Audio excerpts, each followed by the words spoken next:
और जाहिर सी बात ओंकार जी, वो- ठीक है शैलेंद्र भाई, दोबारा में आएंगे।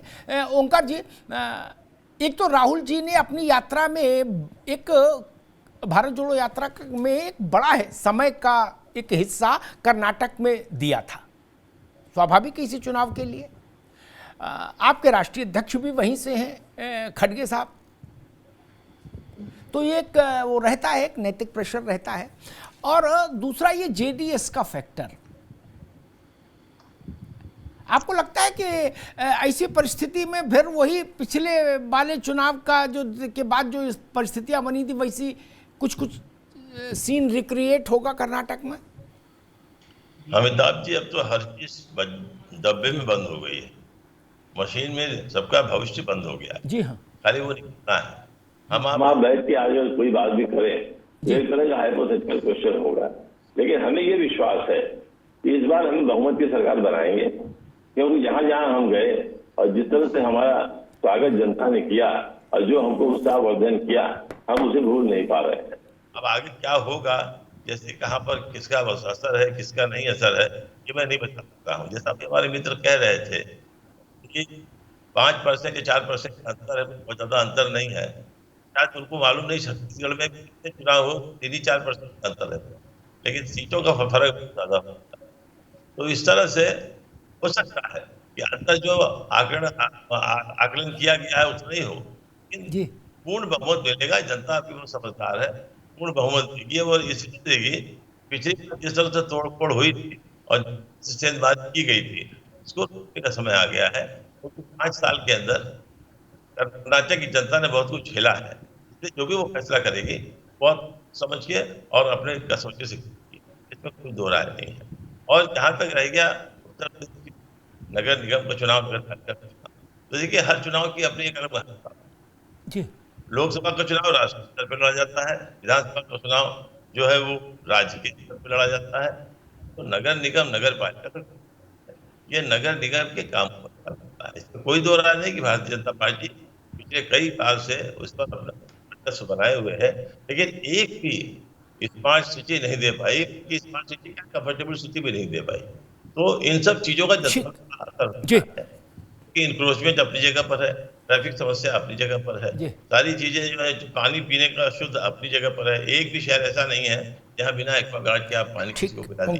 ठीक है ओंकार जी, मैं अभिषेक वाजपेयी जी के पास चलूं। ओंकार जी, जो बात तो पहले अभिषेक जी ने कही थी उसी को आपने फिर कहा। मैं इस रहस्य को खोज में निकल इतने समय से भटक रहा हूं कि भाई अगर मैं आपकी सपा की, कांग्रेस की, बसपा की बात मान लूं एज इट इज कि कहीं कुछ नहीं, पीने को पानी तक नहीं उत्तर प्रदेश में, मान लीजिए मान लूं, तो इतनी दुखी जनता भाजपा को वोट क्यों दे रही है? ये तो सोच समझ, इसका तो उत्तर खोजना होगा नहीं। अगर आपकी बात सही मान लें तो फिर कैसे आपको वोट क्यों नहीं मिल रहा? ये प्रश्न तो खड़ा होगा ना, आपको वोट क्यों नहीं मिल रहा? आपसे मतलब दूसरी पार्टी जो चार्जशीट फ्रेम कर रही है। उसका जवाब दे रहा हूं, एक सेकंड लूंगा। आपको याद होगा 77 तक कांग्रेस पार्टी ही चुनाव जीतती थी लोकसभा में, कोई दूसरा नहीं जीत पाता था। लेकिन जनता जब देखते देखते ऊब गई और उसने देखा कि कांग्रेस अब बहुत गलतियां कर रही है, इसको सबक सिखाना चाहिए, तो उसने कांग्रेस को हराया। वही अब की होगा कि बीजेपी को देखते देखते अब जनता ऊब गई है और अब के सबक सिखाएगी। ठीक है अभिषेक वाजपेयी जी, वही प्रश्न जिस पर आप कुछ उस वक्त कहना चाह रहे थे, आप कहिएगा। मैं वही बात कहता हूं कि जब हम ये कहते हैं कि कुछ नहीं किया, हाय हाय हो गई, त्राहिमाम हो गया, जनता त्राहिमाम कर रही है, तो उस पार्टी को ध्वस्तीभूत हो जाना चाहिए चुनाव में? नहीं भाई, सीधा लॉजिक है। हम जिस पार्टी के राज में भूखे हैं, दुखी हैं, परेशान हैं, हताश हैं, निराश हैं, तो हम उसको वोट तो नहीं देंगे। नहीं, और मेरे पेट में अनाज है कि नहीं है, अन्न है कि नहीं है, ये जानने के लिए हमको किसी नेता के भाषण की भी जरूरत नहीं। मेरा पेट मुझे पहले बताएगा। अभिषेक जी। जी अमिताभ जी, मैं आपका प्रश्न का उत्तर दूं, लेकिन मैं छोटी सी चीज का एक शंका का समाधान कर दूं आदरणीय शैलेंद्र जी की बात का। तो उन्होंने पहले राउंड में कहा था कि अगर शब्द का उपयोग किया कि समाजवादी कुछ अच्छा कर पाती है तो मैं आपको बिल्कुल एश्योरेंस दिला सकता हूं कि हमारी पार्टी और हमारे पार्टी का एक एक कार्यकर्ता ने जो मेहनत की है उस बेस पे हम कह सकते हैं कि हम बहुत ही अच्छा प्रदर्शन करने जा रहे हैं। 2024 के मद्देनजर भी हमने इस बात को ध्यान रखा है, हमारे सभी कार्यकर्ताओं ने अपनी कमर कस चुके हैं और 2024 में भी आप देखेंगे कि हम भारतीय जनता पार्टी को नाको नहीं चबवाएंगे।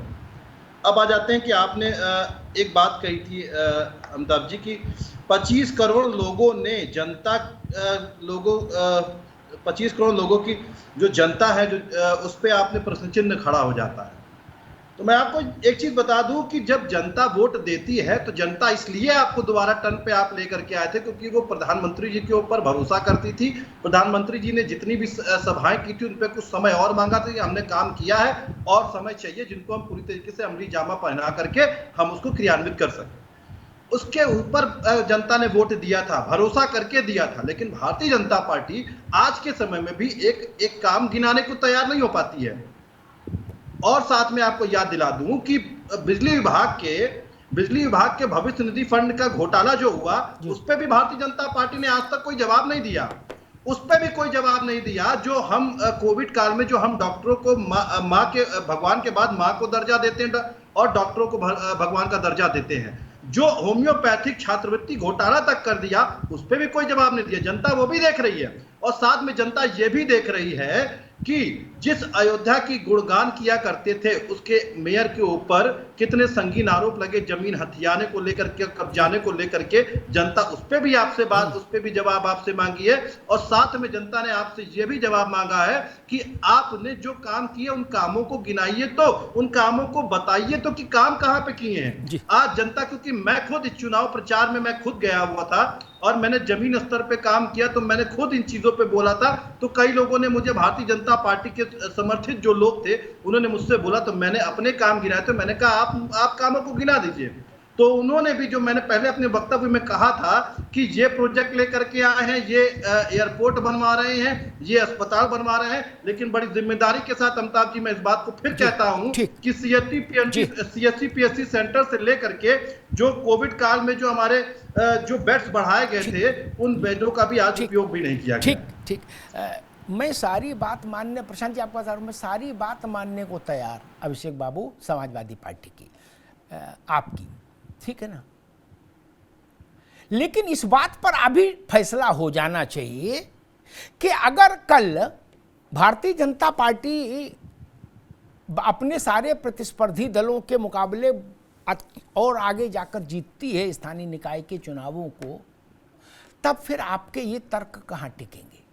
ये किसी के भी ये तर्क कहां टिकेंगे? ठीक, तब कल भी मैं यही कह रहा था, तब आपको ये आपको कोई नया तर्क गढ़ने का अवकाश नहीं होगा ना। जनता जब तक कन्विंस नहीं होगी हम तब तक करेंगे, हम अपना काम करते रहेंगे। लेकिन ठीक है। प्रशांत पटेल, समाजवादी पार्टी कह रही है कि भाजपा की प्रदेश की सरकार, योगी आदित्यनाथ की सरकार रिपीट इसलिए हुई कि प्रधानमंत्री ने कुछ और समय मांगा था, काम अधूरे थे उनको पूरा करने के लिए, और वो कह रहे हैं कि भाई कहीं कुछ नहीं हुआ इसलिए अब की चांस अच्छा है विपक्ष का, यानी समाजवादी पार्टी का। देखिए अमिताभ जी, इस तरह की तो बहानेबाजी हम 2014 से लगातार देखते आए हैं। कभी ईवीएम पे दोष देना, कभी प्रशासन पे दोष देना, कभी जनता पे दोष देना, और हम लोग तो इस चीज के आदी हो गए। बहुत कोई इसमें आश्चर्य वाली बात नहीं भी। कांग्रेस ने तो कल के चुनाव परिणाम आने से पहले ही वो दक्षिण अफ्रीका से ईवीएम वाला सिगोपा छोड़ दिया है कि इन केस कहीं परिणाम अगर इनके नेगेटिव आए कर्नाटक में तो पहले बता दिया भाई कि दक्षिण अफ्रीका से जो ईवीएम आई थी वो बदल दी गई है। अगर पक्ष में आ गए तो फिर तो बल्ले बल्ले, फिर तो कह दिया जाए कि हमने पहले कह दिया था, चला दिया था, इसलिए चुनाव आयोग जो है ईवीएम भाजपा नहीं बदलवा पाई। यही हाल समाजवादी पार्टी का है। ये अपने काम की बात बोलते हैं। अब आप बताइए, जो 2012 से 17 के बीच का जो अपना काम बताते हैं उस पर तो चुनाव लड़ लिए, 17 में भी लड़ दिए, वही काम बता के 22 में भी लड़ दिए। जनता उनमें विश्वास नहीं दे पाई। ठीक, हमने कहा कि हम और हमें वक्त चाहिए, 2022 हमने कहा, लेकिन उसके बाद भी तो कई सारे बाई इलेक्शन उत्तर प्रदेश में हुए 8-10 सीटों पर। खाली मैनपुरी और खतौली को छोड़ करके सारी सीटों पर हम जीते। एमएलसी के चुनाव हुए उस पर भी हम जीते। अब ये निकाय का भी एक बड़ा चुनाव है सारे शहरों का, कस्बों का, उसका भी एक बार परिणाम देख लेते हैं। हम तो परिणाम कुछ भी है, हमें नहीं पता क्या परिणाम आएगा, हम आश्वस्त हैं जीत के लिए, लेकिन हमारा तो वही जो आज मेरा रिएक्शन है वही कल भी रिएक्शन है कि जनता ने जितने सीट पर हमें आशीर्वाद दिया, हमें काम के आधार पर उस पर हम काम करेंगे। जहां पे अगर कहीं पर हम नहीं जीतेंगे तो उसको और हम इंप्रूव करने का काम करेंगे, ना कि हम विपक्ष की तरह जनता को दोष देने लगे हैं, ईवीएम को दोष देने लगे या प्रशासन को दोष देने लगे। तो हमें अपने पूरे काम पर विश्वास है। हम जो मोदी जी की जो गरीब कल्याण की योजनाएं हैं और यहाँ उत्तर प्रदेश में योगी जी के काम पर, योगी जी के चेहरे पर, उनके आधार पर जनता के बीच में जाते हैं, जनता हमें आशीर्वाद देने का काम करती है। ये बहानेबाजी, चुनाव के पहले कहना कि कोई काम नहीं हुआ उसके बाद भी आपको जनता अगर वोट नहीं देती है तो स्वयं आपको इंट्रोस्पेक्शन करना चाहिए कि आप जनता के बीच में चुनाव के समय क्यों नहीं गए। आप 1-2 शहरों में गए, उसके बाद फिर कह दिए जनता ने हमें आशीर्वाद नहीं दिया, वोट नहीं दिया, तो इससे चलने वाला नहीं। सभी लोग उसके बाद बैठ करके आप अलग अलग सिर्फ वक्तव्य दे रहे हैं। अभी आपने कहा कि जनता पे दोष मढ़ देते हैं। अरे साहब, जनता पे हम कौन सा दोष मढ़ रहे हैं? आप आज के समय में जवाब नहीं दे पा रहे हैं कि आपने काम क्या क्या किया था, वो काम आप गिना नहीं पाते हैं। आप काम गिनाइए, उसकी चीजें मैं बता दूंगा। उसके बाद आप तो स्वयं वो लोग हैं जो प्रधानमंत्री को जब ठग सकते हैं। बुंदेलखंड का एक्सप्रेसवे का आपने उद्घाटन प्रधानमंत्री जी से करवाया था और पहली बारिश में उसमें क्या बंदर बांट करके उसकी असलियत सामने आ गई। पहली बारिश में जगह जगह गड्ढे पड़ गए और बारिश में बहने लगा। कौन से काम की आप बात करते हैं आप? या फिर अब गरीब कल्याण योजना की आप बात कर रहे थे, कौन सी बात बोलना चाह रहे थे कि कैसे आप लोगों ने छात्रवृत्ति घोटाला कर लिया, या फिर कौन सी चीजों पर जमीन हथियाने को लेकर के बोल दिया, या फिर आप बागपत की उस घटना को याद कर लेते जो गरीब व्यक्ति ध्रुव था जिसके पास 2 बीघा जमीन थी, उसके आपके नेताओं ने उस जमीन को कब्जा लिया। जब एफआईआर कराने के लिए गए तो एफआईआर तक दर्ज नहीं हुई। या फिर वो बात भी घटना आप बता देते कि अवैध निर्माणों की जो घटना थी, स्वयं आपके विधायक उत्तर प्रदेश की राजधानी लखनऊ में बचाने के लिए उसको आ गए थे, दिल्ली के दस्ते को वापस लौटना पड़ा था। कितना आपने विधायक के ऊपर कार्रवाई की। और साथ में आपको वो भी घटना बतानी चाहिए थी, कानपुर वाली घटना, जिसमें बाकायदा आपने एसआईटी जांच बैठाई थी। एसआईटी जांच का कोई आज तक निष्कर्ष नहीं निकला। आपने किसी व्यक्ति को सस्पेंड कर दिया। अभिषेक जी, ठीक है, ऐसे बहुत सारे मसले हैं, ठीक बात है, बहुत सारे मसले हैं। बीजेपी अपना उसका उत्तर देगी, लेकिन एक बात मैं जरूर कहूंगा, फिर मैं शैलेंद्र दुबे के पास एक दूसरा मसला लेके चलता हूं, फिर बाकी सबके पास आता हूं बारी से। समाजवादी पार्टी ने अपनी हुकूमत में 2 चुनाव लड़े, तब तो भाजपा, बसपा, कांग्रेस का कोई लेने देने नहीं था। सपा की हुकूमत थी, उसके काम थे। 14 का चुनाव लड़ा लोकसभा का और 17 का लड़ा विधानसभा का।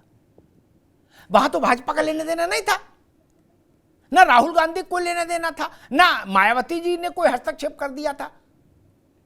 आप गए थे ना अपना केस लेके जनता की अदालत में, वहां आपने अपने काम बताए होंगे नहीं? ये जनता ने खुद देखे होंगे क्या काम। अभिषेक जी, कोई शास्त्रार्थ नहीं है, आपने अपनी बात कही, मैंने एक टिप्पणी कर दी, कोई ऐसा नहीं कि मतलब कोई जवाब ही नहीं है। शैलेंद्र दुबे जी, मैं देख रहा हूं कि पार्टियां 2 तरह के वक्तव्य जारी कर रही हैं। क्या? जैसे उत्तर प्रदेश में समाजवादी पार्टी ने 2 वक्तव्य जारी किए उनके बड़े नेताओं ने। एक कहा बम्पर जीत रहे हैं, जनता का अद्भुत समर्थन मिल रहा है, भाजपा से जनता बहुत नाराज, एक ठीक। दूसरा एक जारी किया, भाजपा ने निकाय के चुनाव में भी भयंकर धांधलियां कर दी और जनादेश का गला घोटा है।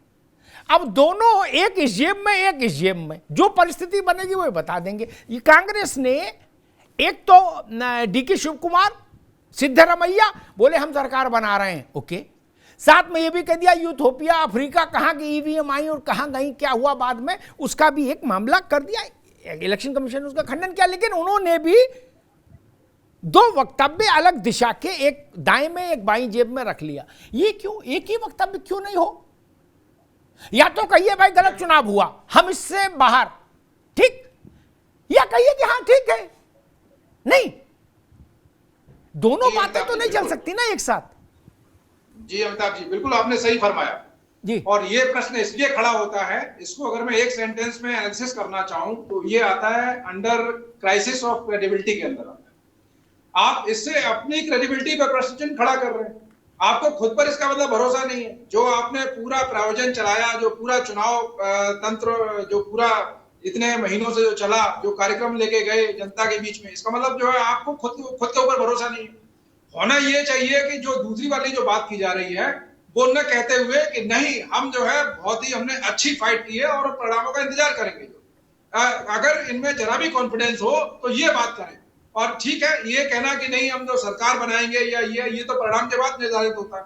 अगर जो खिलाड़ी बहुत अच्छी फाइट करता है, बहुत अच्छा जो है वो कहते हैं लड़ाई लड़ता है, तो वो कभी परिणाम से पहले हार नहीं मानता। लेकिन ये जो दूसरा वाला स्टेटमेंट है, चाहे वो उत्तर प्रदेश के विपक्षी दल के द्वारा हो या फिर जो कर्नाटक में विपक्षी दल के द्वारा हो, ये कहीं ना कहीं अपने आप में यह प्रश्न खड़ा करने वाला है कि आपको अपने ऊपर भरोसा नहीं है। और ये अभी से जो है वो मूव लेने का प्रयास कर रहे हैं कि अगर वो स्थिति बनती है तो देखो, ये हमने तो पहले ही कहा था।